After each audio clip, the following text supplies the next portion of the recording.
students, today we are here with another topic of political science, class 11th, chapter 2nd, rights in the Indian constitution, यानी भारतीय संविधान में अधिकार. Before starting the topic, a quick recap about our previous video. Previous videos में हम fundamental rights को start कर चुके थे. फंडामेंटल राइट्स यानी कि जो मौलिक अधिकार हैं, हमारे जो बेसिक राइट्स हैं, जो प्रोटेक्टेड राइट्स हैं कॉन्स्टिट्यूशन के थ्रू हमें प्रोवाइड हैं, वो हमारे आर्टिकल 12 to 35 में जो हमें मिलते हैं 12 to 35 में, और कॉन्स्टिट्यूशन के पार्ट 3 में जो है हमारे फंडामेंटल राइट्स. तो उसमें हमने जो 2 राइट्स थे हमारे, first right to equality and second one right to freedom. Right to equality article 14 to 18 और राइट टू फ्रीडम 19 to 22, इनका हमने डीपली स्टडी प्रीवियस वीडियो में कर चुके हैं. अब हम थर्ड जो हमारा फंडामेंटल राइट्स है वहां से स्टार्ट करते हैं. हमारा थर्ड फंडामेंटल राइट है राइट अगेंस्ट एक्सप्लॉयटेशन.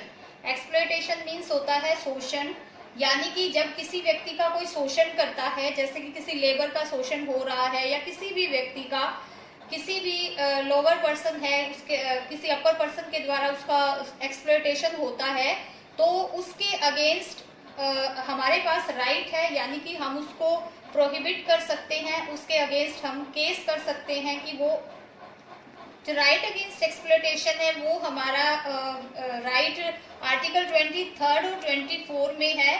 स्टूडेंट्स ये काफी इंपॉर्टेंट होते हैं हमारे, क्योंकि देखो 10th क्लास तक आप सिर्फ राइट्स को पढ़ते हो कि 14 to 18 में है, लेकिन इसमें आप पर्टिकुलर राइट को पढ़ रहे हो. जैसे राइट आर्टिकल 20 पर्टिकुलर आर्टिकल को पढ़ रहे हो. जैसे आर्टिकल 23 में क्या है कि prohibition of traffic in human being and force labour, यानी कि जो ट्रैफिकिंग होती है ह्यूमन बीइंग की, जो ट्रैफिकिंग यानी व्यापार होता है एक तरह से, उसको प्रोहिबिट करता है हमारा कॉन्स्टिट्यूशन, उसको निषेध करता है, उसको खत्म करता है. इसके अलावा जो फोर्स लेबर कराई जाती थी, यानी जो जबरदस्ती किसी से मजदूरी कराई जाती है, बिना वेजेस के कराई जाती है, तो उसको भी एक तरह से बेगार होती है, जिसको कि बेगार भी कहा जाता है, उसको हमारा कॉन्स्टिट्यूशन प्रोहिबिट करता है. कोई भी व्यक्ति फोर्स लेबर और ह्यूमन ट्रैफिकिंग को नहीं कर सकता. हमारे पास इसके अगेंस्ट राइट है अगर कोई व्यक्ति ऐसा करता है तो. नेक्स्ट हमारा 23rd में आता है. फिर 24 आर्टिकल में हमारा जो राइट इंक्लूड है वो है prohibition of employment of children, यानी कि 14 ईयर्स से बिलो जो बच्चे होते हैं उनको अगर हम कोई डेंजरस जॉब होती है, जैसे कि जो क्रैकर्स बनाने की कोई फैक्ट्री है, या कोई ऐसी क्रिटिकल जगह है जहां पर कि उसके लिए प्रॉब्लम क्रिएट हो सकती है उस बच्चे के लिए, तो ऐसी जगह पर किसी भी बच्चे को कोई काम नहीं करा सकता, उसको भी हमारा कॉन्स्टिट्यूशन प्रोहिबिट करता है. अगर कोई व्यक्ति इस तरीके का काम करता है, कराता है बच्चों से, तो उसके ऊपर जो हमारा कॉन्स्टिट्यूशन है वो, यानी कॉन्स्टिट्यूशन के थ्रू उस पे जो है एक्शन लिया जा सकता है. तो ये हमारा थर्ड राइट हो गया, right against exploitation, article 23 and 24. Now come to fourth fundamental rights, right to freedom of religion. Very important right है हमारा, जो यानी हमें धार्मिक स्वतंत्रता का राइट है, अधिकार है. ये हमारा जो राइट है ये आर्टिकल 25 to 28 में इंक्लूड है. इस आर्टिकल के अकॉर्डिंग देखिए स्टूडेंट्स, स्टार्टिंग में पढ़ चुके हैं, हमारी जो प्रेम्बल है, प्रेम्बल में लिखा हुआ है कि India is a secular state, यानी इंडिया का अपना कोई ऑफिशियल रिलीजन नहीं है. वो सभी जितने भी धर्म है सबको इक्वल समझता है, और कोई भी व्यक्ति इंडिया में किसी भी धर्म को अडॉप्ट कर सकता है. तो इसी चीज को समझते हुए, क्योंकि डाइवर्सिटी, ह्यूज डाइवर्सिटी को देखते हुए हमारे जो फंडामेंटल राइट्स हैं उसमें ये वाला राइट भी इंक्लूड किया गया है.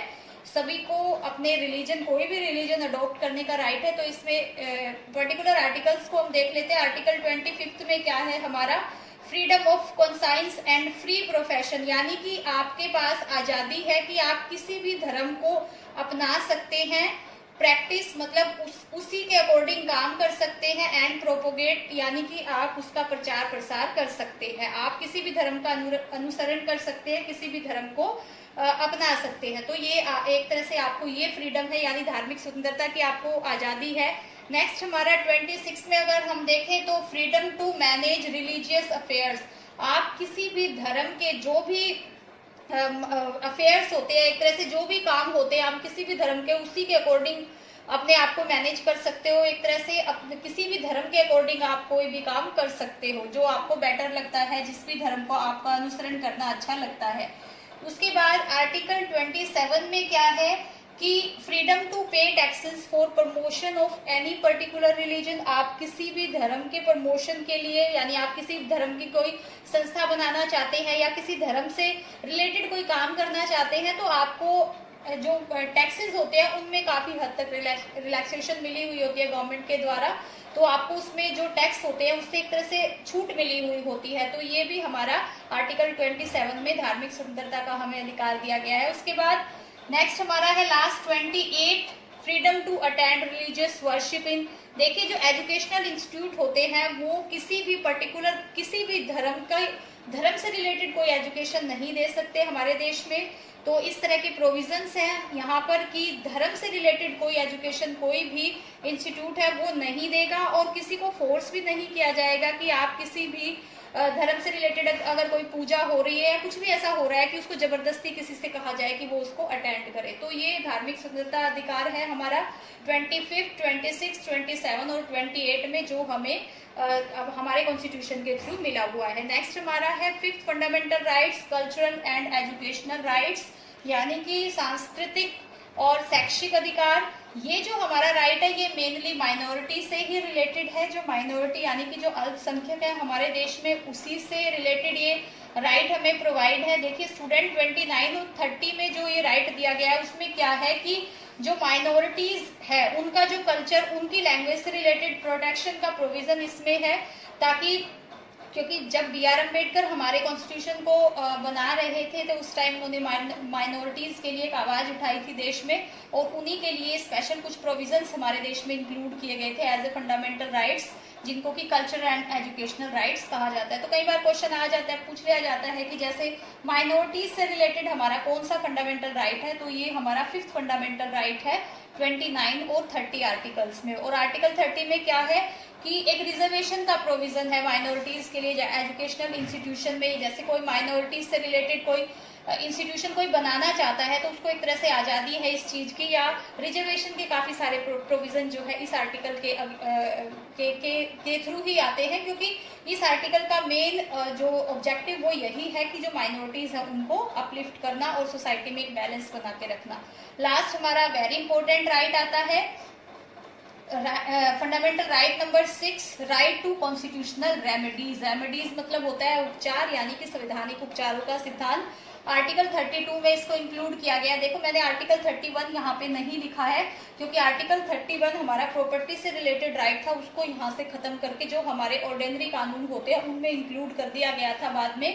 तो हम सिर्फ 32 को ही पढ़ते हैं यहाँ पे, जो हमारा बहुत इंपॉर्टेंट राइट है। B.R. अम्बेडकर ने इस राइट को सभी जो हमारा संविधान है उनकी एक तरह से आत्मा कहा है। क्यों कहा है ऐसा? क्योंकि जितने भी ये राइट हमें दिए गए हैं, फंडामेंटल राइट नंबर 1, 2, 3 और 5, ये एक तरह से सबको प्रोटेक्शन देता है।